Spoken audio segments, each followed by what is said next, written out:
Good afternoon everyone, welcome back to the Nature Patch. My name is Robyn, and before I start this video I want to show you how absolutely different the garden looks compared to last weekend. Last weekend it was looking pretty dry and crispy and pretty gross to say the least, and exactly 1 week later it's looking very green and very beautiful. So today is Saturday and it's been an eventful day to say the least. It's actually been an eventful past 2 weekends really. So pretty much as soon as I uploaded my last Sunday vlog video, we got absolutely smashed with a thunderstorm, and we did again today. So thankfully here we only had minimal damage last weekend and just a lot of hail. Same today as well, we had a lot of hail. And there was just a few branches that came down last weekend, but it was definitely quite a severe storm. I'll put an overlay of some of the hail that was coming down last weekend and today as well.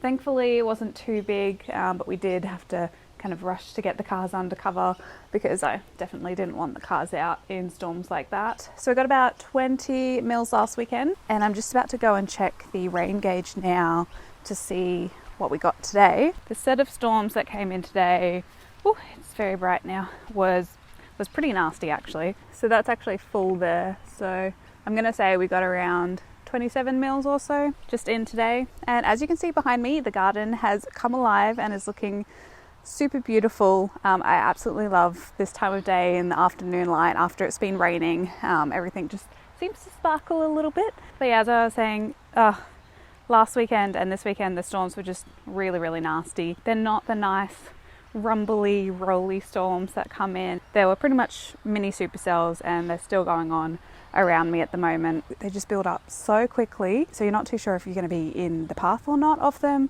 You've just got to be prepared because one can pop up in like 20 minutes or so and you can be getting hail kind of the size of very large tennis balls. So some people near us got that hail. Gladly we didn't.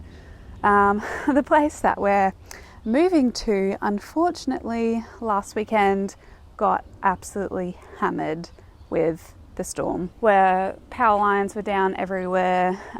There were trees across our driveway. It was pretty scary actually. And today over there we had another one. So Scott and I are just about to head over. The storms have thankfully kind of died down around us, but we're just going to head over and see if there's not any more damage. Last weekend the storm probably cleared a lot of the trees that were really loose, but it also would have loosened a lot more branches, so we just need to go over and check that everything's okay. So I hope everyone in southeast Queensland and New South Wales, where we're kind of all getting smashed by storms at the moment, is okay and that you haven't had too much damage. Fingers crossed that we don't have a lot at our new place that we're going to go check out now. But I'm also going to head over there and hopefully, if the light's okay, and just do a little bit of a walk around and share with you some of the things that I need to be looking for when starting a new garden in a completely brand new place. So I'm going to run through a few of the main tips and the main things that you want to look at for a new garden space after I do a walk around and see if there's not a lot of damage. Yeah, it's amazing just what a few days of rain does to the grass and the bush. It just looks so beautiful at the moment. The birds are very happy as well. It's also a very large signal that I need to mow, and I don't want to mow. Okay, I need to stop procrastinating and go and help Scott pack the car because we're going to be taking a load over and see if there's any damage over there. Alrighty, so thankfully I can't see too much more damage here from last weekend. There's quite a few trees that have fallen down around us at our new place that we're going to have to deal with before I set my garden up. So this is the area that I'm going to have the garden most likely, or at least some of the garden. And you can kind of see over there quite a big tree came down, or part of the tree. There was another tree here as well that was pulled down before the storms as well, which is really great. You can kind of see up there, there's another branch that we're just going to have to keep an eye on. That's obviously broken, so when I'm working around there, I'm probably not going to go up to that back area just in case that massive branch falls on me. Also some trees that fell down across down here. So overall not too bad. But this is, as I showed you in one of my other videos, the whole area that we've got to create a garden, and also just a really good vantage point on the balcony to then kind of document the progress of it. So I'm going to head down there and show you what's already planted down there, and a few more plans for that area. But before I do, I need to show you a little exciting friend who we will also be joining living in this place. So meet Shadow. He's a little squirmy at the moment, but Shadow's going to join, well, our two cats are going to join Shadow here, and hopefully that they'll be best friends when we move in. We'll see how that goes. Shadow's not a year old yet. He'll be a year when next April. He's about 8 or 9 months right now, and he's a little black cat. So I'm going to have 3 garden cats following me around. He's not too sure of all of the new stuff that we've brought over. So hopefully the introductions go well. I'm excited to document that and see how that goes, but we'll leave you to it, Shadow, and we'll head down to the garden. Right, so I'm opting for a non-fun drink today. I'm sorry to disappoint everyone.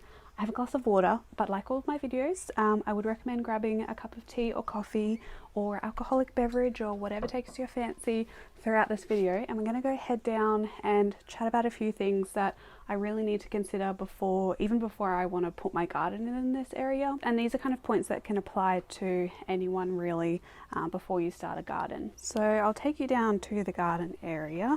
There's the pool area here, which I'm thinking of doing some kind of like herb area or greens area up the back there, just because it gets a lot of shade in summer and stays pretty cool around that area.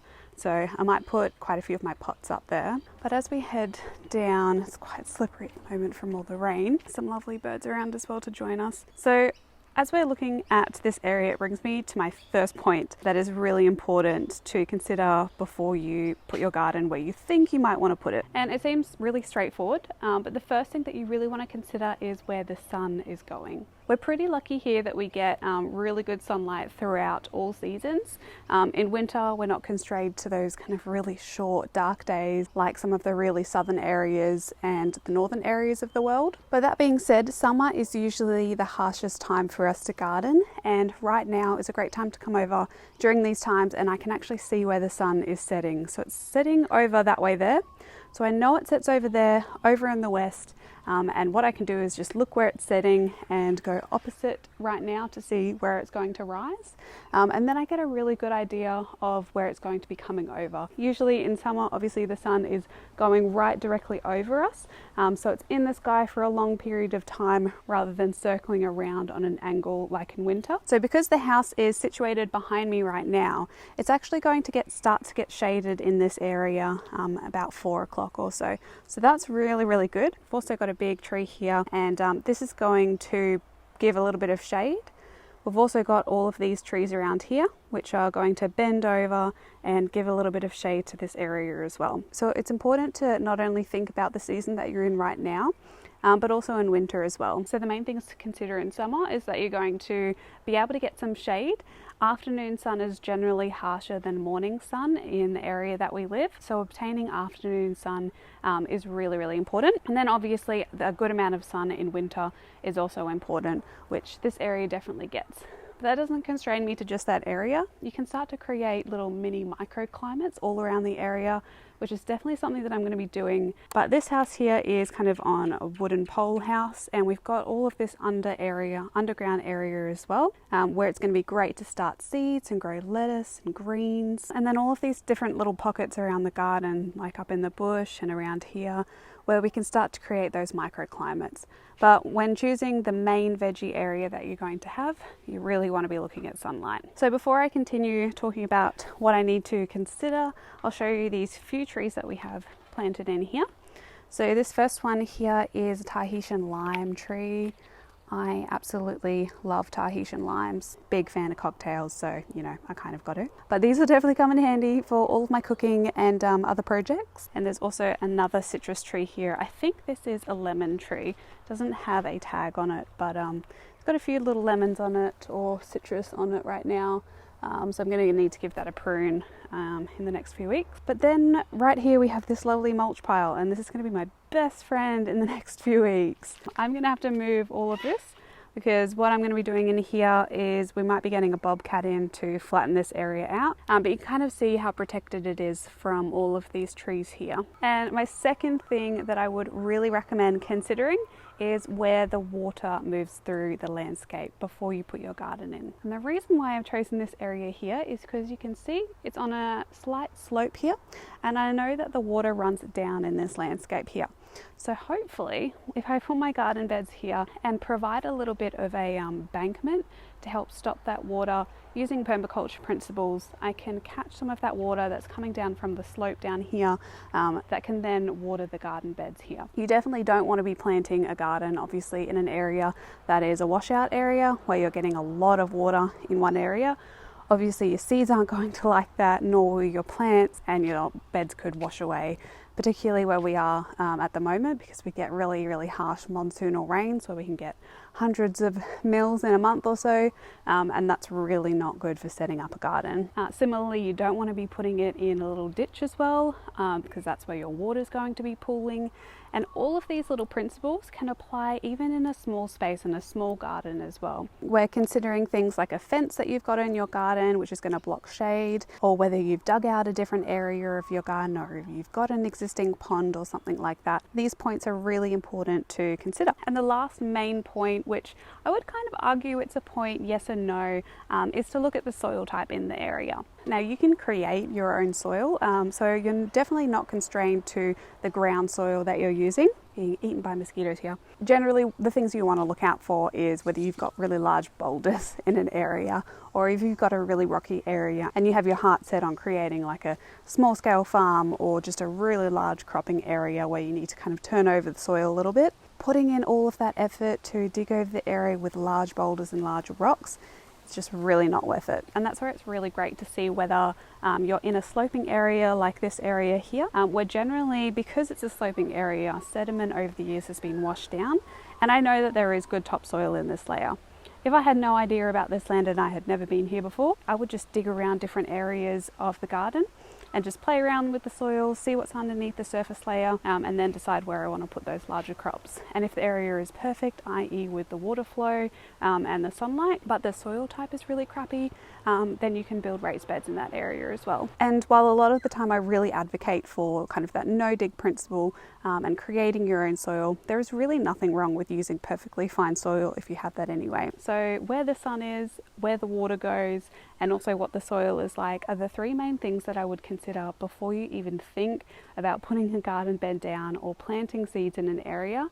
I know they all sound kind of simple, but even I kind of get really excited and just want to get planting and gardening in an area without really considering what the landscape around me does and how that can benefit me as well. Nature really has so much to give, and if we work with nature, it just saves us a lot of time, a lot of money, and a lot of effort. So I'm going to have a little chill time in this garden space, have a walk around, see what I can do, sit on the balcony out there, have a drink that isn't water, and get a few ideas and do a few rough sketches of where I think things might go in the garden, and really hope that we don't get another supercell storm that could totally wreck all those plans.